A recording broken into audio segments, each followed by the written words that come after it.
Hello friends, solar चर्चा with Krishna में मैं कृष्णा श्रीवास्तव आपका स्वागत करता हूं।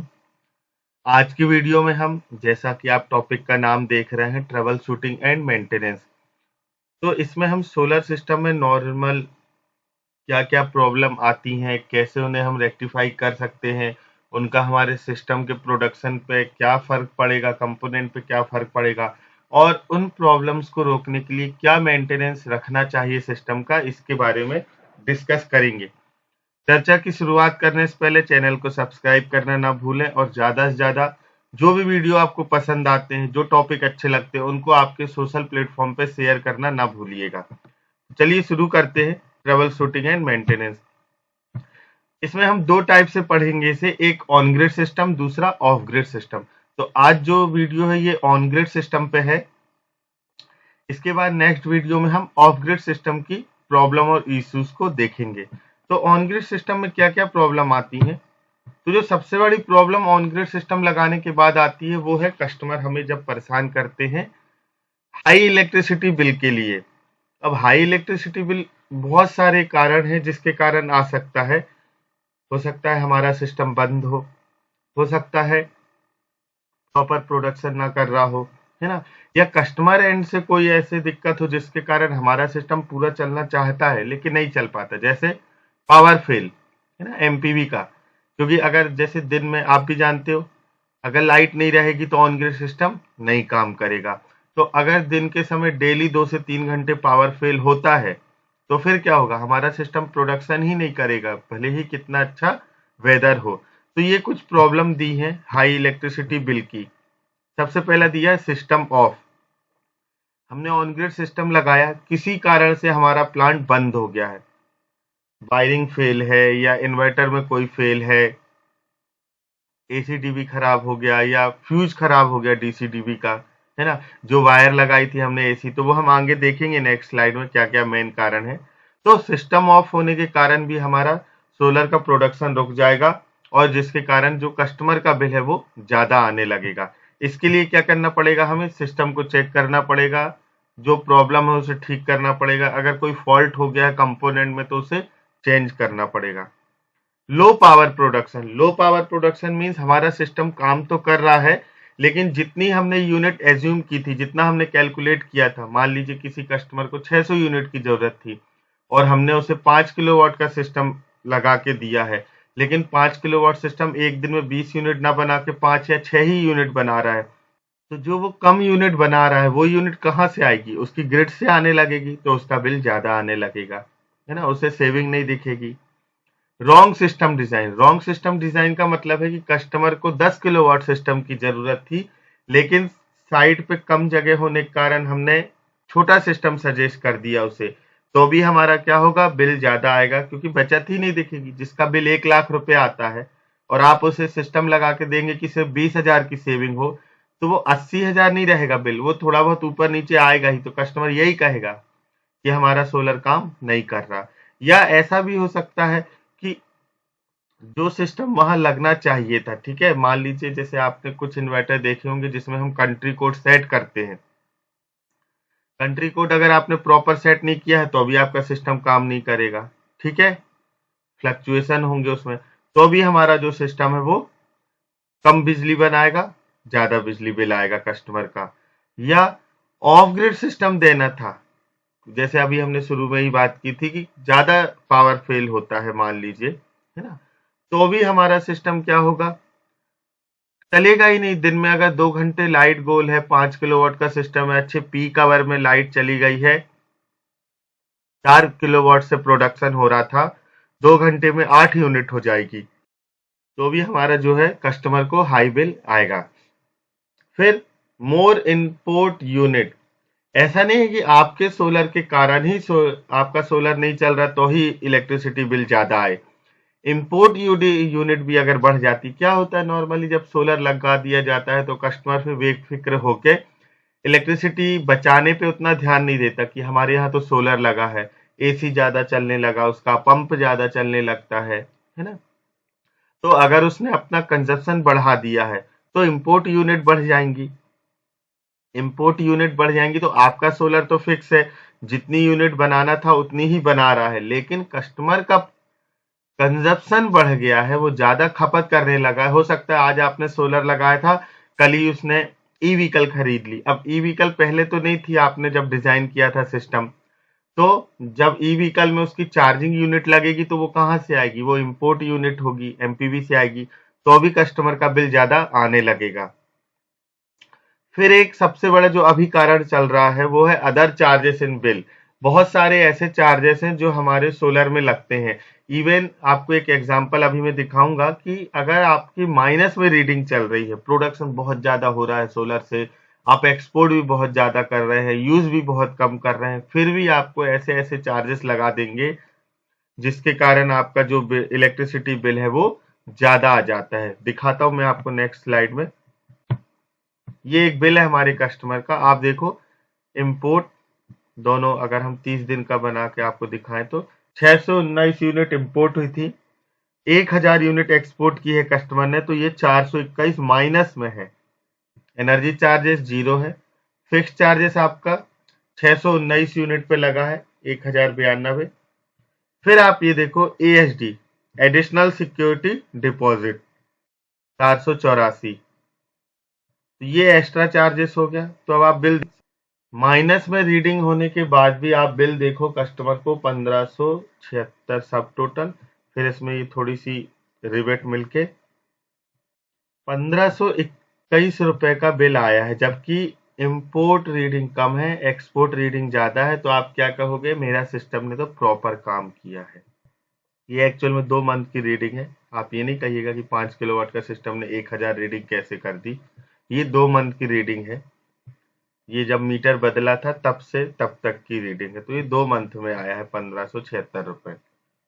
तो इस प्रकार से अगर आपका सिस्टम प्रॉपर काम कर रहा है, लेकिन अदर चार्जेस लगते हैं, जैसे कई बार आपका एफपीपीएसी चार्ज लग जाता है, फ्यूल पावर परचेस एडजस्ट, है ना, एनुअल सेटलमेंट, ये जो है एफपीपीएसी फिक्स चार्जेस तो लगता ही है, इसमें हम कुछ नहीं कर सकते।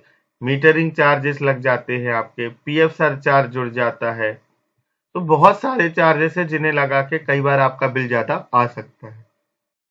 तो इस प्रकार से हाई बिल आने के 2 कारण मेनली देख लो आप, एक है हमारे सिस्टम के कारण, दूसरा है हमारा बिल या कंज्यूमर के कारण। अब कंज्यूमर के हाई बिल जो आया ये भी कंज्यूमर साइड ही कहलाएगा, इंपोर्ट ज्यादा कर ली, कंजप्शन बढ़ा लिया, लोड बढ़ा लिया, तो ये भी कंज्यूमर साइड कहलाएगा। तो हमें 2 प्रकार से मेंटेनेंस देखना है हमारे सिस्टम में। एक तो हमारा सिस्टम प्रॉपर चलना चाहिए, दूसरा कस्टमर ने कोई लोड तो नहीं बढ़ा लिया। अगर उसने लोड बढ़ाया है तो आपको उसे कहना पड़ेगा कि सर जो आपने लोड बढ़ाया है इसके लिए आपका बिल आएगा। या ऐसा कर सकते हैं आप कि लोड अगर बढ़ा रहा है कस्टमर तो आप लगाते समय ही उससे बात कर सकते हैं, इन्वर्टर हाई रेटिंग का दे सकते हैं, ताकि जब लोड बढ़ेगा तो हम उसमें सिर्फ सोलर कनेक्ट कर लेंगे अपना। 2 प्रकार से हमने अभी देखा कि हमारे सिस्टम में फॉल्ट आ सकता है, एक तो बिल्कुल ही प्रोडक्शन ना करे, और दूसरा करे लेकिन जो हमने कैलकुलेट किया था उससे कम करे। तो जीरो प्रोडक्शन के मेनली 2 कारण हैं, जैसा आप देख रहे हो, एक है कनेक्शन इशू, दूसरा है कंपोनेंट इशू। कनेक्शन इशू का मतलब है कि जो हमने एसी वायरिंग जोड़ी थी मान लीजिए, या जो मॉड्यूल से इन्वर्टर में और इन्वर्टर से एसीडीबी होते हुए एलटी पैनल में जो कनेक्शन किया था, उन कनेक्शन में कोई या तो ब्रेक हो गया हो तार, या लूज कनेक्शन हो, दोनों ही कारण में मेरा इन्वर्टर वर्क नहीं करेगा और जीरो प्रोडक्शन रहेगा। हो सकता है डीसी वायरिंग खराब हो गई हो, है ना, कोई कनेक्शन MC4 कनेक्टर है वो टूट गया हो, बर्न हो गया हो, मेल्ट हो गया हो, कोई तार है वो हीट होके टूट गई हो, या एसी केबल जहां हमने कनेक्ट की थी वहां से निकल गई हो, खराब हो गई हो। बहुत सारे कारण है। लूज कनेक्शन है एमसीबी में, कभी कभी क्या होता है, हम बहुत सारे तार रहते हैं, हमारा सोलर का भी तार वहीं कनेक्ट है, कस्टमर के घर के जो कनेक्शन है वो भी वहीं आए हैं, तो अब कोई लाइनमैन आया, उसने लाइट ठीक की, लाइट ठीक करने में बहुत सारे तार थे तो उसने क्या किया, एक साथ बंच बना के उसे MC4 या फ्यूज में लगा के कनेक्ट किया, तो प्रॉपर टाइट ना होने के कारण भी वो लूज रहेगा। जब जब लोड आएगा उस पर तो वहां स्पार्क होगा, स्पार्क होगा तो हमारा इन्वर्टर क्या होगा, सेफ्टी पर्पज से रीस्टार्ट लेगा तो फिर काउंटिंग होगी सिंक्रोनाइजिंग की। तो इस प्रकार से वो बार बार क्या होगा, उसमें फ्लक्चुएशन हो जाएगा और वो वर्क ही नहीं करेगा। ठीक है, तो हमें अगर हमारा इन्वर्टर बंद है तो इसका मतलब ये नहीं है कि हमारा डायरेक्ट इन्वर्टर ही खराब हुआ है या कोई कंपोनेंट खराब है, आपको पहले वायरिंग भी चेक करना चाहिए। दूसरा कारण है, अगर मैंने वायरिंग चेक कर ली और मेरा प्रॉपर है वायरिंग, फिर मैं कंपोनेंट देखूंगा। कंपोनेंट में भी आपके कनेक्टर्स हो सकते हैं, जैसा अभी मैंने बोला था आपको कि MC4 कनेक्टर जले हुए हो सकते हैं, लूज हो सकते हैं आपके, है ना। MC4 में जहां हमने लगाए हैं पिन लगाए हैं लग्स, वो लग्स लूज हो सकती है। स्विच ब्रेकर MC4 खराब है अपने, हमारी MC भी खराब हो सकती है। फ्यूज जो है वो खराब हो गया हो, DCDB का जो MCB आपने लगाई है वो खराब हो गई हो, है ना। बंद हो, ये भी हो सकता है, ट्रिप हो गई हो, कोई सर्ज आया हो, वो ट्रिप हो गई, किसी ने ध्यान नहीं दिया, वो बंद ही है, हमारा सिस्टम जीरो प्रोडक्शन कर रहा है। क्या करना पड़ेगा, मैनुअल जाके चालू करना पड़ेगा उसे। डिवाइस, अगर हमारे कंपोनेंट सही हैं तो भी नहीं चल रहा है तो फिर इन्वर्टर में फॉल्ट है, तो आपको क्या करना होगा, इन्वर्टर चेक करना होगा। अगर छोटा सिस्टम है, एक ही स्ट्रिंग बनी है, तो एक आध पैनल खराब होने के कारण स्ट्रिंग भी हमारी बंद हो सकती है। जब 2 या 3 स्ट्रिंग होती हैं तो ऐसा बहुत कम होता है, क्योंकि पैनल एक साथ खराब नहीं होते, बहुत रेयर केस में होते हैं। अगर एक पैनल खराब है या उसके पीछे का डायोड खराब हो गया है तो भी हमारा क्या होगा, एक पैनल ओपन सर्किट जैसा हो जाएगा। तो अगर एक ही स्ट्रिंग लगी है तो वो काम करना बंद कर देगी, वो काम करना बंद करेगी तो हमारा DC जीरो हो जाएगा और हमारा जो पावर आउटपुट है वो भी जीरो हो जाएगा। तो डिवाइस में आपके मॉड्यूल भी खराब हो सकता है, ऐसा कोई नहीं कह सकता कि मॉड्यूल कभी खराब नहीं होगा, बिल्कुल हो सकता है। और आपका इन्वर्टर भी खराब हो सकता है। तो आपको पहले आप वायरिंग चेक करिए, वायरिंग सही है तो फिर जो छोटे कंपोनेंट हैं उन्हें चेक करिए। DCDB है, ACDB है, आपकी कनेक्टर्स हैं, लग्स है, उन्हें चेक करिए। अगर उनमें भी कोई फॉल्ट नहीं है फिर आप लास्ट में आपका इन्वर्टर चेक करेंगे। ठीक है, तो ये हो गया हमारा जीरो पावर आउटपुट पे मेनली दो टाइप से इश्यू आ सकते हैं। एक है हमारा कनेक्शन जिसके कारण हमारा सिस्टम बंद है, दूसरा हमारा कंपोनेंट कोई खराब है, तो ये जीरो पावर आउटपुट हो गया। फिर इसके बाद अगर जीरो नहीं हो रहा है, प्रोडक्शन तो कर रहा है सिस्टम लेकिन कम करता है, लो पावर प्रोडक्शन है, तो फिर इसके क्या कारण हो सकते हैं ये आप भी जानते हो। मेन सबसे ज्यादा जो कॉमन है रीजन, डर्टी मॉड्यूल, मतलब हमारे जो मॉड्यूल है वो साफ नहीं हुए हैं, क्लीनिंग नहीं हुई है उनकी। अगर मॉड्यूल गंदे हैं तो 10 से 15% नॉर्मल आपका जो प्रोडक्शन है वो कम हो सकता है, अगर आपके मॉड्यूल में डस्ट है तो आप क्या करेंगे इसके लिए आगे हम देखेंगे मेंटेनेंस में। तो डर्टी मॉड्यूल होने से भी हमारा जो प्रोडक्शन है वो कम होगा, लेकिन मॉड्यूल रोज धुले हुए हैं फिर भी अगर प्रोडक्शन कम है तो इसका मतलब है हमारे मॉड्यूल पे किसी प्रकार की शैडो आती है, या तो आपस में इंटर रो के कारण आ सकती है या कोई शैडो ऑब्जेक्ट है ईस्ट, साउथ या वेस्ट में, जिसके कारण एक पर्टिकुलर टाइम पे सुबह, दोपहर या शाम किसी भी समय हमारे मॉड्यूल पे शैडो आ रही है। तो इसे कैसे हटाएंगे हम, ये भी हम देखेंगे अभी।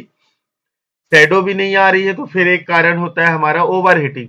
कई बार क्या होता है, इन्वर्टर को हम लिफ्ट रूम में लगा देते हैं या ऐसे जगह लगा देते हैं या कवर्ड कर देते हैं, ठीक है, फाइबर या लकड़ी का बॉक्स बना के, तो सिस्टम ओवर हीट होने लगता है। ओवर हीट होगा तो भी हमारा सिस्टम क्या होगा, शट डाउन लेगा ही, ठीक है, खुद को सेफ रखने के लिए, सेफ्टी पर्पज से।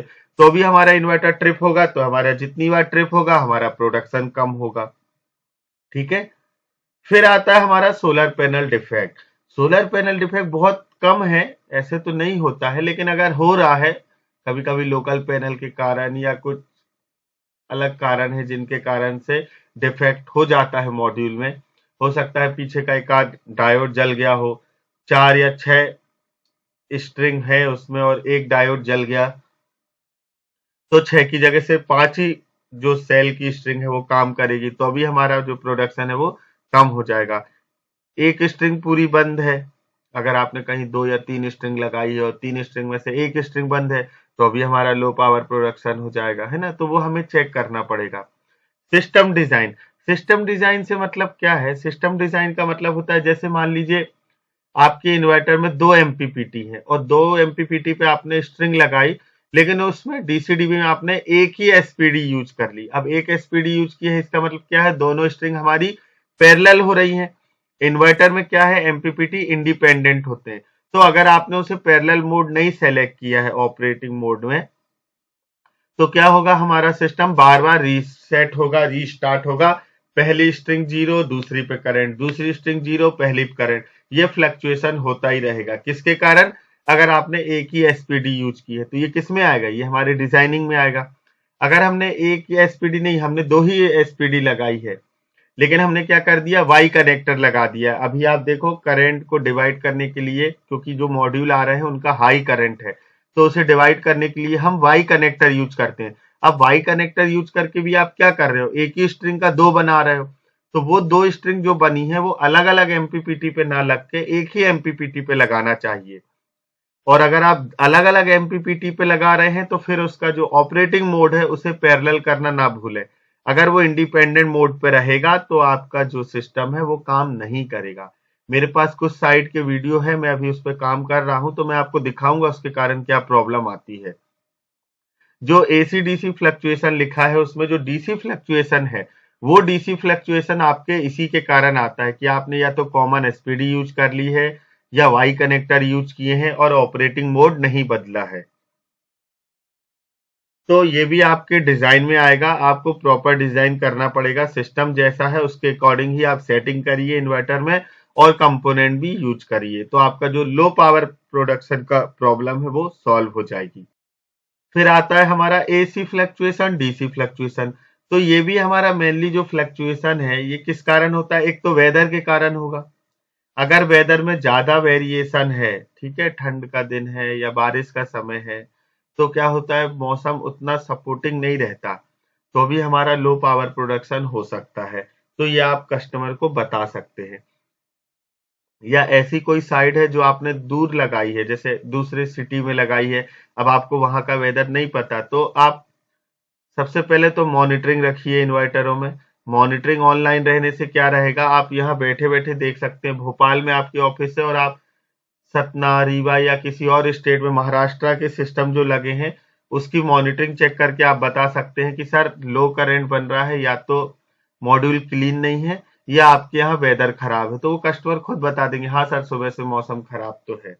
तो इस प्रकार से आपका लो पावर प्रोडक्शन के लिए आपको डायरेक्ट साइट पे नहीं जाना पड़ेगा, आप ऑनलाइन भी चेक करके उन्हें बता सकते हैं। डीसी डीसी फ्लक्चुएशन का यही कारण है कि आपने कॉमन कर दिया है दोनों एमपीपीटी को, तो भी हमारा डीसी फ्लक्चुएशन होता है। हमने कंट्री कोड सेट नहीं किया इन्वर्टर में तो हमारा एसी फ्लक्चुएशन तो होगा ही होगा। तो ये दो चीजें हैं जो आपको फ्लक्चुएशन रोकने के लिए ध्यान में देना पड़ेगा। पावर फेल इशू, ये हमने पहले भी देखा है कि अगर दिन के समय बहुत अच्छा मौसम है लेकिन अगर डिस्कॉम की सप्लाई बंद होती है, ठीक है, या बार बार आती जाती है, तो हमारा सिस्टम उतने ही बार बंद होगा और स्टार्ट होगा। हमारा उस समय के लिए, उतनी देर के लिए प्रोडक्शन बंद हो जाएगा। तो एक दिन में अगर 2 घंटे भी लाइट गोल हो जाती है तो हमारा 2 घंटे का नुकसान हो जाएगा प्रोडक्शन का। तो ये सारी चीजें आपको चेक करना पड़ेंगी। फिर इसके बाद आता है हमारा चेक कैसे करेंगे सिस्टम को, step for solar power system trouble shooting. Direct ये नहीं है कि आपको सिस्टम बंद दिखा तो आप इन्वर्टर खोल के चेक करने लगेंगे, बिल्कुल नहीं है। पहली चीज तो आप सिस्टम को ऑनलाइन रखिए, कस्टमर का कॉल आता है या नहीं भी आता है तो आप उसे समय समय पे चेक करते रहिए। कई बार क्या होता है, कस्टमर ध्यान नहीं देते, जब ज्यादा बिल आता है तब वो गुस्सा करते हैं कि आपने देखा नहीं, ध्यान नहीं दिया, या हमारा नुकसान हो गया है, इसे ठीक करिए। तो इससे अच्छा है आप उसे मॉनिटरिंग में रखिए, हफ्ते 1-2 हफ्ते में आप उसे चेक करते रहिए। अगर आपको बंद दिखता है सिस्टम तो आप कॉल पे कस्टमर को कह सकते हैं कि सर आपका सिस्टम बंद है, या बंद नहीं है, हो सकता है वाईफाई है तो सिग्नल ना आ रहा हो, जीपीआरएस है तो सिम में रिचार्ज ना हो। तो आप एक बार कस्टमर को कह सकते हैं कि सर आप इन्वर्टर को जाके देख लीजिए, या उसकी पिक मंगा सकते हैं। अगर नॉर्मल वो चल रहा है तो ठीक है, कोई फॉल्ट आया है तो वो आपको पता चल जाएगा वीडियो या फोटो से कि इस कारण मेरा सिस्टम बंद है। फिर आप उसे जाके चेक कर सकते हैं। चेक करने के लिए कैसे करेंगे आप, पहले सबसे पहले तो इन्वर्टर की स्क्रीन पे देखिए, अगर कोई फॉल्ट लिखा है तो फिर इस फॉल्ट का कारण जो यूजर मैनुअल आया है इन्वर्टर में आप उससे देख के ठीक कर सकते हैं। और अगर इन्वर्टर का डिस्प्ले बंद है तो सबसे पहले हमें क्या करना है, आप एसी सप्लाई बंद कर दीजिए, फिर डीसी को चेक करिए। पहले यहां चेक करिए इन्वर्टर के जस्ट नीचे। हमेशा इन्वर्टर से बाहर की तरफ जाएंगे हम, चाहे डीसी साइड हो या हमारा एसी साइड हो, मॉड्यूल से नीचे नहीं आएंगे कभी भी, याद रखिएगा। हमेशा हम यहां से चेक करेंगे, पहले यहां चेक करेंगे नहीं आ रही सप्लाई, फिर डीसीडीबी के आउटपुट पे चेक करेंगे नहीं आ रही सप्लाई, फिर इधर से एसपीडी, ठीक है, फिर आपके फ्यूज, फिर इधर से बाहर जाते हुए मॉड्यूल तक जाएंगे। तो कहीं ना कहीं प्रॉब्लम तो पकड़ में आ ही जाएगी। ऐसा नहीं होगा कि हम पहले पूरे अगर 10 मॉड्यूल लगे हैं तो पूरे 10 मॉड्यूल के MC4 खोल के एक एक मॉड्यूल चेक करेंगे, बिल्कुल नहीं करिएगा ऐसा, क्योंकि इसमें समय की खराबी है, हो सकता है फ्यूज खराब हो डीसीडीबी का, ठीक है। तो इसीलिए हम क्या करेंगे, इन्वर्टर के इधर जो इनपुट है, ठीक है, MC4 इधर चेक करिए आप, नहीं आ रहा, फिर इधर से मॉड्यूल की तरफ आप जाएंगे। अगर ये प्रॉपर है, हमारा इन्वर्टर तो ऑन है लेकिन उसमें फॉल्ट दिखा रहा है, एसी फॉल्ट है, फिर आप क्या करेंगे, यहाँ जो एसी के नीचे एसी ग्लैंड रहता है इसमें चेक करेंगे, हो सकता है लूज हो गया हो। फिर इधर कनेक्शन आ रहा है तो फिर इधर चेक करेंगे, तीनों फेस चेक करेंगे, फेस टू न्यूट्रल चेक करेंगे। फेस टू फेस नहीं आने पे भी मेरा इन्वर्टर काम नहीं करता, फॉल्ट आ जाता है उसमें, है ना। यहाँ चेक किया सही है, यहाँ फिर यहाँ हमने चेक कर लिया, नहीं इधर भी नहीं आ रही सप्लाई। फिर MC4 में ये जो आपका MCB है इसमें आउटपुट पे और इनपुट पे देखेंगे, यहां भी नहीं आ रहा है, तो फिर जो LT पैनल में मेरी लाइन लगी है वहां जाके देखेंगे, ठीक है। हमको यही मल्टीमीटर से चेक हो जाता है कि यहाँ सप्लाई आ रही है कि नहीं आ रही। फिर जैसे जहां से कनेक्शन लाए आप वहां से चेक कर लीजिए, कोई का अगर आपको फॉल्ट मिल जाता है तो उसे आप ठीक करिए, ठीक है। चेक द ब्रेकर स्विच, जो ये ब्रेकर्स लगे हैं, फिर ऑब्स्ट्रक्शन जो इसको रुकावट दे रहे हैं, फिर कंपोनेंट चेक करिए, इन्वर्टर है, ये है आपका, ये है। तो इन्वर्टर से बाहर की तरफ हम जाएंगे, ये हमेशा याद रखिएगा। शेडिंग की प्रॉब्लम कैसे सॉल्व कर सकते हैं, तो शेडिंग की प्रॉब्लम आपकी एक तो ऐसा होता है कि पार्शियल शैडो है, पार्शियल शैडो है जैसे किसी के यहाँ मोबाइल टावर लगा है या कोई पोल खड़ा हुआ है, ठीक है। तो पार्शियल शैडो एक समय पे ही रहेगी, जैसे 7:15 बजे है, हो सकता है 8:40 होने पे वो हट जाए, तो उसे आप अवॉइड कर सकते हैं। लेकिन कोई टावर है जो 8 बजे से 8:30 9 बजे तक जिसकी शैडो आती है, या साउथ में है हमारी टेबल लगी है जिसकी पीछे के मॉड्यूल पे आती है, या वेस्ट में कोई ऐसा है जो दोपहर में 1-2 बजे के बाद शैडो आता है, कोई पेड़ है, तो इसके लिए आपको क्या करना पड़ेगा, उस शैडो ऑब्जेक्ट को रिमूव करना पड़ेगा। अब रिमूव करने के लिए पेड़ है तो आप उसे छटाई करा सकते हैं, लेकिन घर है या टावर है तो उसे तोड़ तो नहीं सकते ना। या हमारी ही जो मॉड्यूल टेबल लगी है तो उसको या तो हम हटा के अलग करें, या मॉड्यूल हो सकता है अगर थोड़े बहुत आगे पीछे एडजस्ट करने पे शैडो हट सकती तो कर दीजिए। अगर आप ऑब्जेक्ट हटा सकते हैं तो बहुत अच्छी बात है, अगर हम ऑब्जेक्ट ऐसा है जिसे हम हटा नहीं सकते तो फिर आपको यही अच्छा है कि आपने जो मॉड्यूल जिस पे शैडो आ रही है उसे शिफ्ट कर दीजिए कहीं और जहां शैडो फ्री एरिया हो। ये दो ही कारण है हमारे पास, या तो हम ऑब्जेक्ट हटा दें, और ऑब्जेक्ट नहीं हटा सकते जैसे पड़ोसी का घर बन गया या पड़ोसी का ही पेड़ है जो बड़ा हो गया, जब हमने सोलर लगाया था तब नहीं था, तो अब आप उससे नहीं कह सकते, तो क्या करिए आपके जो मॉड्यूल है उन्हें आप शिफ्ट कर लीजिए, तो ये आपकी शेडिंग की इशू सॉल्व हो जाएगा। अगर हमारा सिस्टम डर्टी है, गंदा है, डस्ट है उस पर, तो फिर क्या करना पड़ेगा, हमें मॉड्यूल क्लीन करना पड़ेगा। क्लीन दो प्रकार से होता है, एक तो मैनुअली होता है कि हम वाटर लें, ट्यूब से करें या बाल्टी मग से करें, पानी डाल के उसको साफ कर दें, ये हो गया मैनुअली। जैसे ये दिख रहा है आपको, ये वाइपर है, ये मैनुअली, ये ड्राई क्लीनिंग है आपका, ये जो है ना सूखी सूखी सफाई, ठीक है, इसमें पानी का यूज नहीं होता है, इसमें हम डस्ट को ऐसे साफ करते हैं। ये वाइपर है, इसमें पानी का यूज होता है लेकिन ये है मैनुअली, ठीक है, दोनों ये मैनुअली है। ये आपका ऑटोमेटिक है, इसे क्या बोलते हैं हम, स्प्रिंकलर सिस्टम। मोटर लगी रहती है इसमें, टाइमर भी लगा देते हैं ऑटोमेटिक, आप उससे या तो घर की जो ओवरहेड टैंक की लाइन है उसमें भी कनेक्ट कर सकते हैं, तो जब हम पानी भरने के लिए लाइन चालू करेंगे समरसेबल या मोटर घर की, तो उस समय में उतनी देर में हमारा पैनल भी धुल जाएगा। 10 मिनट 15 मिनट ही लगता है, जैसा जितना बड़ा सिस्टम की साइज है। तो आप ऑटोमेटिक भी इसे कर सकते हैं। आप जितना ज्यादा मॉड्यूल क्लीन रखेंगे आपका उतना ज्यादा आपको मैक्सिमम प्रोडक्शन मिल सकती है। तो ये हमारा, अगर कोई गंदा है सिस्टम तो उसे साफ करने के 2 तरीके हैं, आप कस्टमर को सजेस्ट कर सकते हैं। फिर आता है हमारा मेंटेनेंस। तो ये जितनी भी हमने प्रॉब्लम देखी है हमारी, हाई इलेक्ट्रिसिटी बिल हो और उसकी जो वजह है, सिस्टम बंद है या लो प्रोडक्शन दे रहा है, तो इनसे बचने का सबसे अच्छा तरीका है मेंटेनेंस रखना, सिस्टम का मेंटेनेंस करना। ठीक है, the act of maintaining something और समवन, किसी भी चीज को व्यवस्थित रखना। व्यवस्थित रखने से क्या होगा, हमारा जो नुकसान होना है, ठीक है, देखिए ठीक तो करना ही पड़ेगा सिस्टम। अब 10 दिन अगर मेरा 5 किलोवाट का सिस्टम बंद है, एक दिन में 20 यूनिट बना रहा है, आपने 10 दिन बाद ठीक किया तो 200 यूनिट का नुकसान हो गया। इससे अच्छा है कि वो 200 यूनिट का नुकसान कम से कम किया जाए मेंटेनेंस करके।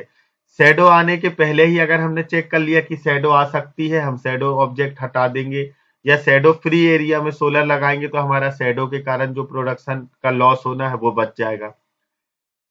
सिस्टम सिस्टम में अगर आपने उसको ओवर हीटिंग से बचाना है तो ऐसी जगह लगाइए जहां प्रॉपर वेंटिलेशन मिले उसे, तो भी जो हमारा लॉस होना है वो बच जाएगा।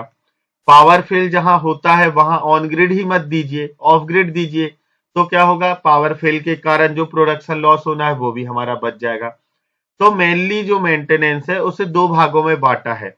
एक होता है प्रिवेंटिव मेंटेनेंस, ठीक है, a schedule of inspection and task to find and fix small issues before they have a chance to develop into big problem। जैसे मैंने बोला शैडो, आप इंस्पेक्शन करिए, आपको पता चल जाएगा नहीं यार ये आ सकती है इसकी शैडो, क्योंकि वो दिख जाता है ना कि इंटर रो स्पेसिंग कम है, हमारे इसी मॉड्यूल की पीछे शैडो आएगी, या सामने शैडो ऑब्जेक्ट दिख रहा है, यार इसकी 4 मीटर तो शैडो बनेगी, हमारे मॉड्यूल पे आ सकती है। पावर फेल भी दिख जाता है ना, कि यहाँ पास 2 घंटे लाइट जाती है, आज मैं सोलर लगा दूंगा तो ये 2 घंटे तो बंद रहेगा मेरा सोलर। ठीक, तो ये प्रिवेंटिव मेंटेनेंस में आता है। मतलब एक शेड्यूल जिसमें हमारे जो भी इश्यूज हैं जिनके कारण सिस्टम पे असर हो सकता है उन्हें पहले ही सट आउट कर देना, वो प्रिवेंटिव में आता है हमारा। प्रीवेंटिव, पहले ही हो जाना, ठीक है, खराब होने से पहले ही।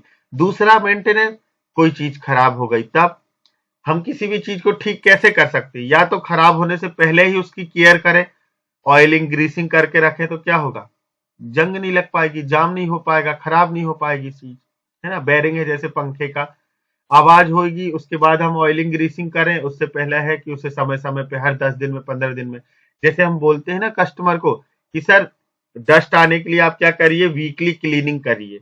तो धूल आने से पहले ही अगर वो क्लीन कर रहे हैं, मॉड्यूल धो रहे हैं, है ना, तो क्या होगा, डस्ट ही नहीं आएगी। डस्ट नहीं आएगी तो हमारा जो लॉस है वो नहीं हो पाएगा। तो ये प्रिवेंटिव में आ जाएगा। करेक्टिव में क्या आएगा, अब डस्ट आ गई, डस्ट के कारण मेरी रोज 5-6 यूनिट कम बन रही है, तब मैंने कस्टमर को बोला कि सर मॉड्यूल बहुत गंदे हैं, इन्हें साफ करा दीजिए, प्रोडक्शन बढ़ जाएगा। तब जो वो मेंटेनेंस होगा वो कहलाएगा मेरा करेक्टिव। किसी भी जो प्रॉब्लम या इश्यू आ रहा है उसे करेक्ट करने के लिए, ठीक है, वो कहलाएगा corrective maintenance. Corrective maintenance is the category of maintenance task that are perform to rectify and repair faulty system and equipment.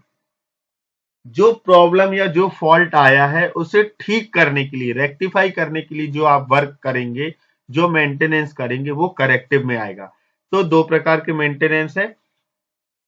बेहतर यही होता है कि हम प्रिवेंटिव कर लें ताकि कस्टमर का लॉस ना हो पाए, ठीक है। तो ये 2 प्रकार के मेंटेनेंस हैं जो बहुत जरूरी है करने के लिए, अगर आप प्रॉपर सिस्टम वर्किंग चाहते हैं तो। ये हमारे जो हमारा पावर प्लांट लगा है उसमें module, structure, inverter, net metre और अर्थिंग, ये 5 मेजर कंपोनेंट हैं। इन्वर्टर के अंदर ही हम एसीडीबी और डीसीडीबी को काउंट करते हैं क्योंकि ये उसी के पार्ट्स कहला सकते हैं। क्योंकि आप क्या करते हो, स्विचिंग और सेफ्टी करते हैं ना, इन्वर्टर की ही करते हैं, तो एसीडीबी डीसीडीबी भी हमारे इन्वर्टर के पार्ट में ही आते हैं। मॉड्यूल, क्लीनिंग और फिजिकल इंस्पेक्शन। क्लीनिंग ताकि डस्ट न जमे, ठीक है, लॉस ना हो हमारा जो सनरे मिल रही है। फिजिकल इंस्पेक्शन शैडो के लिए, कोई शैडो तो नहीं आ रही है, कोई आपका डायोड है या कोई ऐसा उसमें खराबी तो नहीं दिख रही है आपको, फिजिकली डैमेज तो नहीं दिख रहा है, सीपेज तो नहीं दिख रहा है। तो ये आपके मॉड्यूल में क्लीनिंग और फिजिकल इंस्पेक्शन ये दो है जो मेंटेनेंस में आपको करना रहता है। स्ट्रक्चर मॉड्यूल जो माउंटिंग स्ट्रक्चर है, इसमें आप स्टेबिलिटी देखेंगे। ऐसा तो नहीं कि आप आज लगा दिए थे, 1 साल बाद आप देख रहे हो सकता है कहीं रस्टिंग के कारण टूटने की दिक्कत आ गई हो, कई बार होता है। हमने फैब्रिकेशन कराया है, वहां ज्यादा फैब्रिकेट हो गया था, जंग लग रही है, वो टूट सकता है। तो स्टेबिलिटी है। सैगिंग आती है आपके, जब ब्रेसिंग कब लगी होती है तो आप देखो स्ट्रक्चर पूरा हिलता है।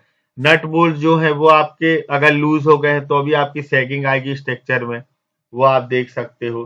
पीसीसी के जो पेडेस्टल, प्लेन सीमेंट कंक्रीट के पीसीसी के जो पेडेस्टल, कई बार रेत ज्यादा होने पे क्या होगा, एक समय बाद उसमें क्रैक्स आने लगेंगे, तो वो भी आपको चेक करना पड़ेगा मेंटेनेंस में।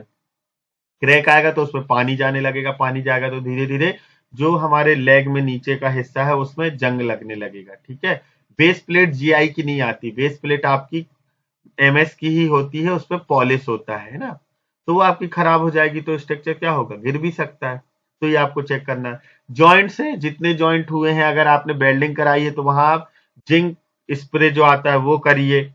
नट बोल्ट है तो उन्हें चेक करिए लूज तो नहीं है ना। रस्टिंग जंग आ रही है तो उस पर पेंट करिए जिंक कोटिंग, ताकि जो रस्ट है उसे हम हटा सके। तो ये आपके स्ट्रक्चर की मेंटेनेंस हो गया। इन्वर्टर में आप वायरिंग चेक करेंगे, लूज कनेक्शन चेक करेंगे, हीटिंग देखेंगे हीट तो नहीं हो रहा, और क्लीनिंग उसकी। अगर इन्वर्टर में फैन है और फैन में डस्ट आ गई है तो वो फैन काम करना बंद कर देगा और आपका इन्वर्टर हीट होने लगेगा। वायरिंग लूज रहेगी तो भी फ्लक्चुएशन होगा, फ्लक्चुएशन में हमारा इन्वर्टर खराब हो सकता है, तो आपको वायरिंग भी चेक करना है। नेट मीटर में आप क्या देखेंगे, जो रीडिंग है वो प्रॉपर हो रही है कि नहीं बिल में। ऐसा तो नहीं कि मेरा सिस्टम काम सही कर रहा है लेकिन रीडिंग गलत ली जा रही है एमपीबी की तरफ से, तो ये भी आपको क्रॉस चेक करना होगा। इन्वर्टर की प्रोडक्शन, नेट मीटर में इंपोर्ट एक्सपोर्ट नेट, और जो बिल आया है उसमें इंपोर्ट एक्सपोर्ट नेट, ये आप क्रॉस चेक जरूर किया करिए, या आप कस्टमर से कह सकते हैं वो भी देख सकते हैं। तो ये नेट मीटर है। मैक्स लोड एम्पियर क्यों देखना है, क्योंकि अगर हमने जो सोलर 5 किलोवाट के हिसाब से लगाया है, हो सकता है कस्टमर का रात को वो 2-3 एसी जब चलाते हो तो वो 5 किलोवाट ना होकर 10 किलोवाट लोड होता हो। अब 10 किलोवाट लोड होगा तो आपका सिस्टम प्रॉपर बचाएगा क्या, बिल नहीं बचाएगा। इसीलिए आपको मैक्स लोड एम्पियर भी चेक कर लीजिए पूरा लोड चला के, कि सर इतना ज्यादा लोड है, 5 का नहीं यहाँ 10 का सिस्टम लगा सकते हैं या लगेगा। एमडी क्या होती है, एमडी होती है मैक्सिमम डिमांड। किसी समय पे किसी घर में एक समय पे कितना मैक्सिमम पीक गया है लोड, वो एमडी में काउंट होता है ना। तो वो भी आप देख सकते हैं। अर्थिंग में आपको क्या देखना है, अगर आपने नमक कोयला की कन्वेंशनल अर्थिंग की है तो वहां नमी है कि नहीं, जहां हमने अर्थिंग की है प्लेट पे। केमिकल अर्थिंग की है तो वहां ऐसा तो नहीं कनेक्शन कोई लूज हो। जो आपने इलेक्ट्रोड लगाए हैं उसके कनेक्शन जो ऊपर टर्मिनल पे नट बोल्ट लग से करते हैं वो है कि नहीं, तार तो ब्रेकेज नहीं हुआ है ना। तो ये सारी चीज आपको, अर्थिंग की वैल्यू चेक करना है कितने ओम है। हाँ, तो अर्थिंग भी हमको चेक करना जरूरी है, क्योंकि अर्थिंग नहीं रहेगा पीवी आइसोलेशन आएगा फॉल्ट आपका, या आपकी लीकेज करंट अगर होगी तो भी सेफ्टी पर्पज से इन्वर्टर जो है वो रीस्टार्ट हो जाएगा। ठीक है। तो भी हमारा जो प्रोडक्शन है वो प्रॉपर नहीं होगा। तो module, structure, inverter, net metre, earthing, ये चीजें हैं जो आपको चेक करना है एक मेंटेनेंस में। नेक्स्ट वीडियो में हम ऑफ ग्रिड देखेंगे। आज के लिए सिर्फ इतना ही है। अगर आपको इसमें कोई भी इश्यू आता है तो आप मुझसे कमेंट बॉक्स में पूछ सकते हैं या मुझे व्हाट्सअप कर सकते हैं। उम्मीद करता हूँ वीडियो आपके लिए हेल्पफुल रहा होगा। फिर मिलेंगे एक नए टॉपिक के साथ, एक नए डिस्कशन के साथ। तब तक के लिए ज्यादा से ज्यादा सोलर को प्रमोट करिए, सपोर्ट करिए, स्किल एजुकेशन को प्रमोट करिए। अगर आप पार्टनर बनना चाहते हैं, आपका ट्रेनिंग सेंटर है, आप सोलर की ट्रेनिंग देना चाहते हैं, तो अभी आप मुझसे जुड़ सकते हैं। ठीक है। आप मेंबर बन सकते हैं, इंडस्ट्रियल मेंबर बन सकते हैं हमारे solar energy awareness campaign centre के, सोलर चर्चा विद कृष्णा के। तो फिर मिलेंगे एक नए टॉपिक के साथ, एक नए डिस्कशन के साथ। तब तक के लिए इजाजत दीजिए। नमस्कार।